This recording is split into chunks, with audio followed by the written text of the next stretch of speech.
The following is a Thorpe TV production brought to you in cooperation with Jack Thorfinson. Live from the Pecos Painting Ranch, way up north near the Canadian border, it's time for your favorite Saturday program, The Middle-Aged Man's Guide to Survival in the Post-Common Sense Era Show, starring that incredible, that dynamic, that talented performer, Jack Thorfinson, and his sidekick, Mr. Holster. Here we are, another Saturday. Welcome to Jack's show. Yeah, I'm just a sidekick. You know, I'm not too sure about that intro, Jack. I keep talking to you about it, but it doesn't seem to get me anywhere. I think we could probably come up with something new. I think they've seen it enough. It's probably a little long, too, frankly. I told Jack I want a new contract, so he tore up the old one. And now I'm the only guy on YouTube with a torn contract. Today we're going to look at three different things. You know, it's always in threes. Everything's in threes in this world. First off, we're going to take a look at this new Kel Tec 22. Kind of like the CP... I think it was CP33, wasn't it the last one they brought out, Jack? I think so. This one's called the P17. We're going to look at that. We're going to talk about wood grips versus plastic grips, and my little informal survey I did the other day. And last but certainly not least, we're going to look at what's new, or what's going to be new in 2020 in the firearm world. We're going to look at a pair of new revolvers. Well, let's get down to brass tacks, Jack. And let's talk about that Kel Tec. Well, let's take a look at that new Kel Tec P17. There it is, and this is, it looks to me like really pretty much a totally different gun, but they're saying this is kind of the compact version of their 33. I think it's a CP33 is what they called it. That was an odd looking firearm.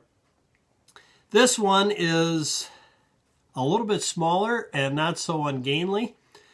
It's called the P17, and like most of their firearms, the number is reflected by the amount of rounds that the magazine carries. So that answers that question for you. This, of course, is a plastic firearm, like all Kel Tecs.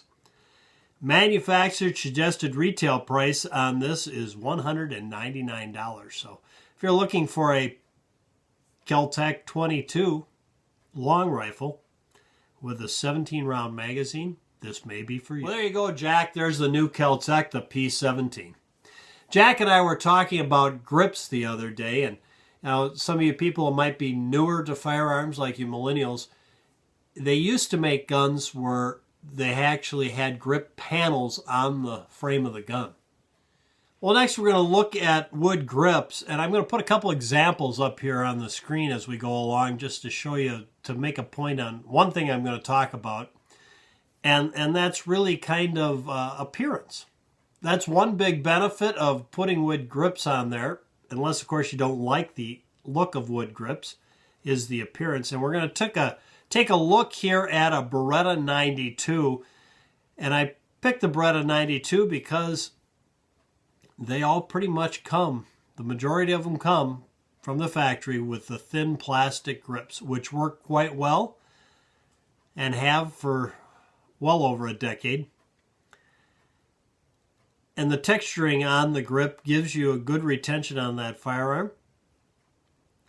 And anytime you change grips, if the design changes, the retention's going to change. And lots of times what happens when you go to a wood grip from a plastic grip is you end up with a thicker grip. And that sometimes is the reason people do it, because they want a thicker grip, something a little more to grab. And then they go to a wood grip and it does that for them. These two grips you're looking at, you're approximately, I'm just going to guess here, probably well under 1/8 of an inch difference between the two. The wood grips are very thin also, but they just can't make wood grips as thin as those plastic grips and not have them crack on you, frankly. It's about as thin as you could make a wood grip, we'll put it that way. It's very thin, but I'll bet there's at least a 1/16 of an inch difference between the two, if not closer to an 1/8, somewhere in there. Not having them here to measure, I'm guessing. That's Mr. Holster's guess, which is good as anybody's. The point of it is, if you look at the two, you have much more texturing, which is going to give you a better grip on the plastic grip than you would on these wood grips.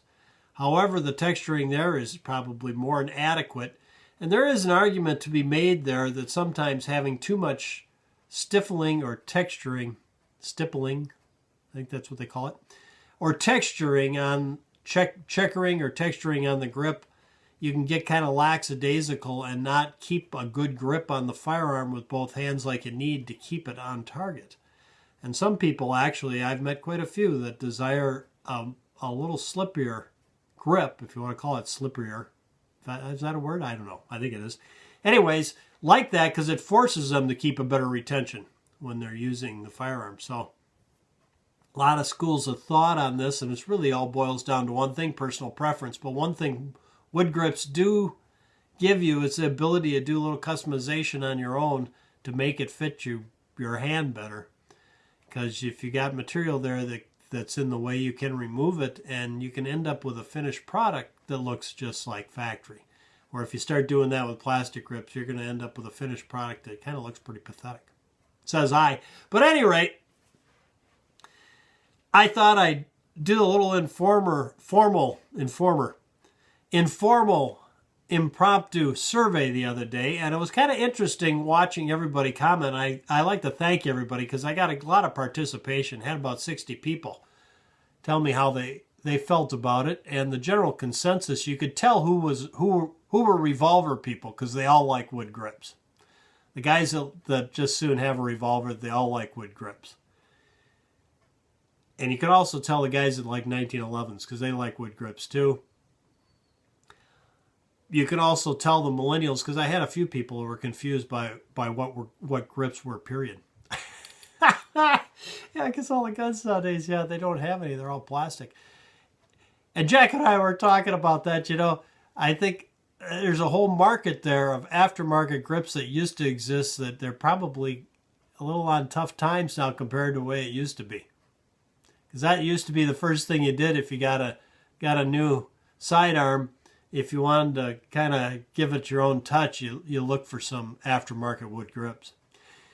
I just thought I'd bring it up the other day because we were talking about it, and I just find it interesting, people's personal preference and their feelings. And I'll go back to what I said about my Smith & Wesson 640 with those Precision Specialty nylon, fiberglass embedded nylon grips that are indestructible, and they fit perfect, and a very, very inexpensive grip, but they work like $1 million. You aren't going to get a grip, at least for me, I'm not going to get a grip that works any better than that, and form follows function. But there are some times where if you can get form to follow function and for a little bit more make it really look nice, yeah, it's nice to have something that looks nice. There's nothing wrong with having pride in ownership. Well, there you go, and thanks to everybody for participating in that survey. Well, next, Jack, we're going to take a look at what's new in revolvers. Let's go ahead and look at what's going to be new for 2020. We're going to look at a pair of revolvers today. First one we're going to look at is the Magnum Research 6-shot 357 and 44 Magnum. Your choice, I guess. And if you're familiar with the Magnum Research, they're nicely made stainless steel single action Army clones, I guess I'll call them. They really aren't. They're a little different, but well, we'll call it that. They're single action revolvers in 5-shot with very large cylinders in 45-70, 30-30, and a 50 Action Express. Well, they've brought them out here, you see, in a what I'll call a normal size frame, a shorter frame with a regular size cylinder and a 6-shot cylinder, and they'll be available in 357 and 44 Magnum.